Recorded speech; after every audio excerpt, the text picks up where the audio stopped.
4 things people often mistake for love. 1, constantly obsessing over somebody and feeling incomplete when they're not around. 2, constantly sacrificing your needs for someone else. 3, that happy feeling you get when your unhealthy wounds and coping mechanisms are enabled by somebody. And 4, constantly trying to change your partner instead of loving them patiently as an imperfect person who's in their process. Let me know in the comments if you want a part 2 on what healthy love actually looks like. 3 actions that can destroy relationships. Number 1 is criticism. Not the helpful, constructive kind, but the kind where you take one mistake or one pattern of behavior and you make a global judgment about that person as a character and you attack their personality based on quite a specific event or set of events. Number 2 is contempt. So really making snide remarks or criticizing from a place of moral superiority, using sarcasm or mocking that person. And number 3 is stonewalling, where you feel so attacked by the other person that you just can't think straight, and so you shut down, you withdraw, and you just stop talking to that person altogether. So each of these 3 pushes the other person away and stops you from being able to reconnect so easily. Too many people mistake the binge and crash cycles of serotonin, dopamine, and oxytocin, all of these brain chemicals that fire off in your brain in the first 6 months of a relationship or the honeymoon phase. It's the same as when you're taking drugs, what it releases. And you're mistaking that for falling in and out of love, but that's not what that is. And if you're looking for your relationship to keep your brain on a constant high, you're not looking for love, you're looking for addiction. You say to a man, I feel so safe whenever I'm around you. Just saying that to a guy makes him feel like Superman. But more specifically, it makes him feel like Superman with you. Not everyone makes him feel that way. So if he feels that powerful with you, he's going to be drawn to you. All right, here's a weird psychological trick to help you get over that breakup. I get it. The flowers are dead, all the chocolates have been eaten, and it's time to get over that heartache from Valentine's Day. Well, so our brains are really unique because we only remember things that are associated with high emotion. Now, it could be good emotion, it could be negative emotion, doesn't really matter. It just will remember if we've had a lot of emotion associated with something. So relationships obviously generally have both. You know, you have good experiences that are high emotion, and then you have maybe negative experiences that are high emotion as well, so your brain tends to remember all these things. And getting over that can be very difficult. Now, here is a trick that you can use to help you get over that person very quickly, and that is to do something in a creative manner that's going to give you something that you want. So maybe you play music, maybe you write poetry, maybe you work good, maybe you're a day trader. Doesn't matter what you do, just get into work and focus on something that you want while you're working. Good luck. Listen up.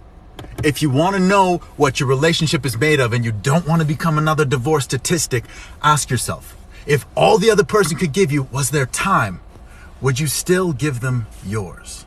Stop lying. You don't want closure. You want it to end on your terms. You want a reason why you weren't good enough. You've given them the keys to your self-worth, even though it has nothing to do with their actions, and that's why you can't move on. All right, what healthy love actually looks like. 1, it looks like being happy and fulfilled within yourself and supporting your partner in the same, rather than expecting the other person to be the one who makes you happy.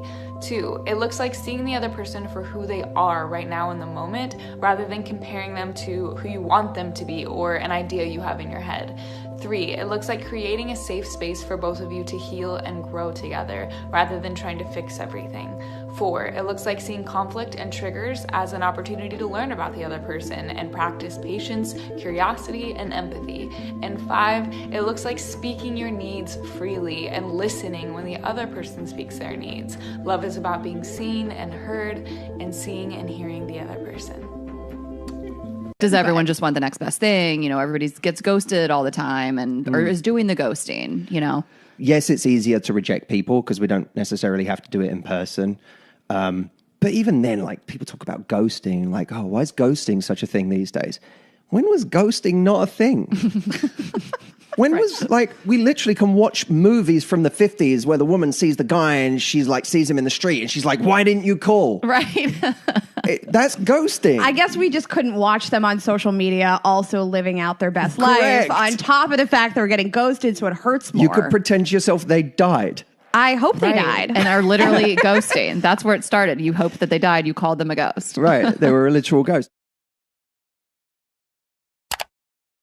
Tips for a long-lasting relationship?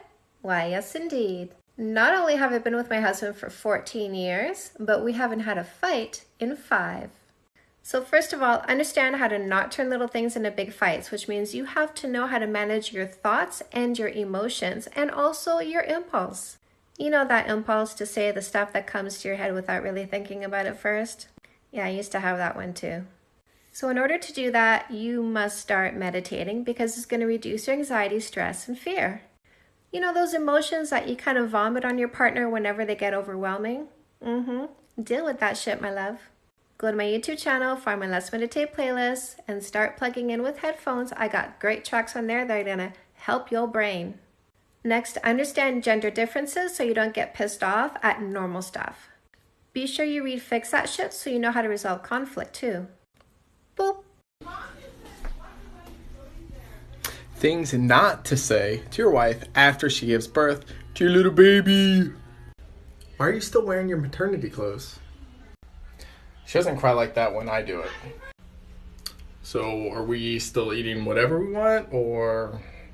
I've been dating a girl for 8 months. We broke up a couple times, so the past 3 months have been pretty good and consistent. I don't feel like I'm in love though, and neither of us have said it. I'm 20. Am I wasting my time being with somebody this long that I don't see a future with?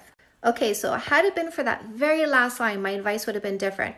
But seeing as you said you don't see a future with her, yes, you are wasting your time. And hers. Because she might be seeing a future with you. So if you're 8 months into a relationship and you're thinking, you know, at some point this is going to end because I just don't see myself with this person for the rest of my life, then it's best to end it sooner rather than later. Be courageous. Don't avoid a breakup just because you want to avoid all the bullshit, pain, tears, and all that stuff that comes with a breakup. If you're going to take that Band-Aid off at some point, baby, you rip it off now so that she can move on and find somebody great for her. And so can you. If my boyfriend doesn't text me all day long, that's fine. Honestly, we both live complex lives that make communicating difficult. But all I ask is that you send little updates that I know you're thinking of me and that you're safe. And if you don't see the value in that, I don't want it.